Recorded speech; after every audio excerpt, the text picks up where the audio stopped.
असलेले आपल्या करमाळा तालुक्याचे धाराडीचे आणि कार्यतत्पर गटविकास अधिकारी आणि आपल्या तालुक्याचे सुपुत्र माननीय श्री मनोजजी रावसाहेब, तसेच या योजना सर्वसामान्य गरिबापर्यंत पोहोचवण्याचं ज्यांनी कार्य हातात घेतलं आहे असे सोलापूर जिल्हा शिवसेनेचे जिल्हाध्यक्ष माननीय श्री महेशजी चिवटे, तसेच या कार्यक्रमासाठी करमाळा तालुका औद्योगिक विकास आघाडीचे भाजपचे तालुका प्रमुख संतोषजी कुलकर्णी, त्याचप्रमाणे या ठिकाणी उपस्थित असलेले सर्व पदाधिकारी, आज या ठिकाणी बऱ्याच जणांनी आपलं स्वतःचं मत व्यक्त करताना सांगितलं की सर्वसामान्य माणसाला जर लाडकी बहीण योजनेची नोंद जरी करायची असली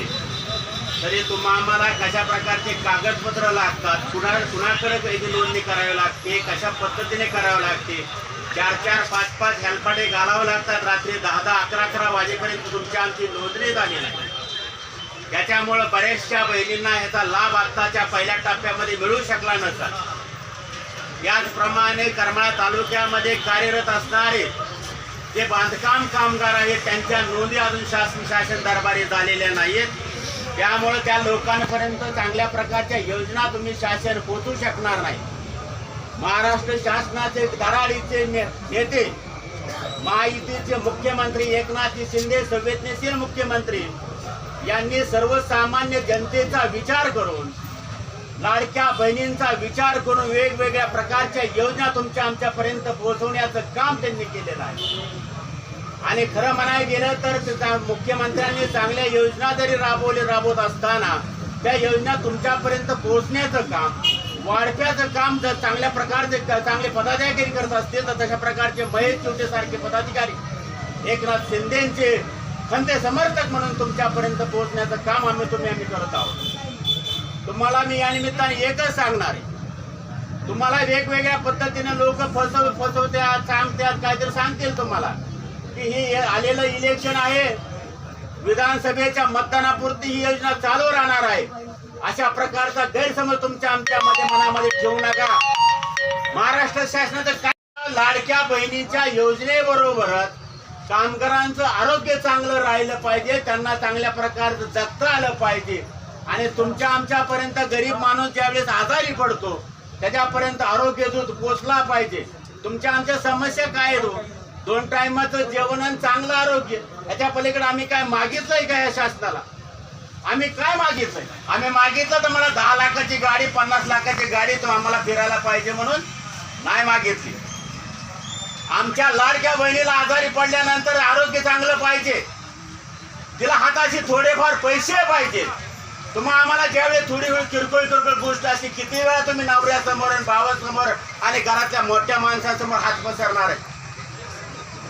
तुम्हाला अभिमानानं जगता यावं, स्वाभिमानानं जगता यावं. त्यामुळं मुख्यमंत्र्यांनी तुमच्या खात्यावर दर महिन्याला 1,500 रुपये टाकलेले. निदान तुम्हाला आजारी पडल्यानंतर, थंडी ताप आल्यानंतर 1,500 रुपये तरी खर्च करता यावे. तुम्ही अभिमानानं आणि हक्कानं सांगू शकता, अरे माझ्या खात्यावरचे तरी पैसे काढ. किती वेळा तुम्ही लेकरासमोर हात पसरणार आहे मला 10 रुपयाची गोळी आण म्हणून? किती वेळा तुम्ही सांगणार आहे की मला 100 रुपयाचे, मला कॉटेज हॉस्पिटलला जायचंय, महेश दादाच्या आरोग्य केंद्रामध्ये जायचंय, घरापर्यंत घरापासून करमाळेपर्यंत येईपर्यंत 5-50 रुपये तरी तुम्हाला मागावे लागतील. पण ते कोणाला मागण्याची गरज तुम्हाला आता यापुढे पडणार नाहीये. आयुष्यभर तुम्हाला हे महाराष्ट्र शासन 65 वर्षापर्यंत चांगल्या प्रकारचे 1,500 रुपये तुमच्या खात्यावर जमाच करणार आहेत. त्याच्यामध्ये कुठल्याही प्रकारची शंका तुमच्या आमच्यामध्ये येता कामा नाहीये. त्यामुळं आतापर्यंत ज्या काही योजना शासनानं आता सांगितलेल्या आहेत त्याच्याबरोबर तुम्हाला दरवर्षी 3 सिलेंडर फुकट मिळणार आहे, आरोग्य चांगलं मिळणार आहे. आणि अशाच पद्धतीच्या चांगल्या योजना हे सरकार घेऊन जातंय म्हटल्यानंतर आता तुम्ही आपल्याला तर सगळेजण जवळजवळ बरेचशा लोक, महिला सुद्धा असतील, आपण मोबाईलचा वापर करतो, मोबाईलवर काहीतरी येतं, हे 3च महिने चालणार आहे, बंदच पडणार आहे, असंच होणार आहे, तसंच होणार आहे, काहीही होणार नाही.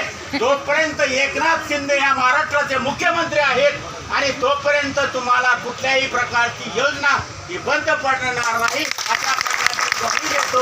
या ठिकाणी तुम्ही सगळेजण आलात, या योजनेचा लाभ घेतलात, त्याबद्दल मी सगळ्यांचं धन्यवाद व्यक्त करतो. महेश दादांचं या ठिकाणी कौतुक करतो, धन्यवाद व्यक्त करतो आणि या ठिकाणी थांबतो. जय हिंद, जय महाराष्ट्र.